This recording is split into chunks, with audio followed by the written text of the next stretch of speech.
উমর খালিদ, সার্জিল ইমাম সহ দিল্লির সাম্প্রদায়িক হিংসা নিয়ে মিথ্যা মামলায় অভিযুক্ত 9 জনের জামিনের আবেদন খারিজ করে দিল দিল্লি হাইকোর্ট।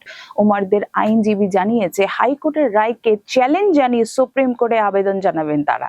সিএএ বিরোধী আন্দোলনকে কেন্দ্র করে উত্তপ্ত হয়ে ওঠা দিল্লি 2020 সালে দিল্লির সাম্প্রদায়িক হিংসায় যুক্ত থাকার অভিযোগে উমর খালিদ, সার্জিল ইমাম সহ জওহরলাল নেহরু বিশ্ববিদ্যালয়ের কয়েকজন প্রাক্তন ছাত্রকে গ্রেফতার করে দিল্লি পুলিশ।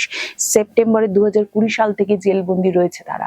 অথচ এই 9 জনের বিরুদ্ধে কোনো অভিযোগ এখনো প্রমাণ করতে পারেনি দিল্লি পুলিশ। 2020-তে দিল্লির সাম্প্রদায়িক সংঘর্ষে উস্কানির অভিযোগে তার বিরুদ্ধে ইউএপিএ তে অভিযোগ দায়ের করে দিল্লি পুলিশ। বিচার শেষ না করে 4 বছর প্রায় বিচারাধীন বন্দী সমাজকর্মী খালিদ। অথচ তার বিরুদ্ধে অভিযোগের সত্যতা নিয়ে দেশ জুড়ে বারবার প্রশ্ন উঠছে, সমালোচনার মুখে পড়েছে এমনকি দেশের শীর্ষ আদালত।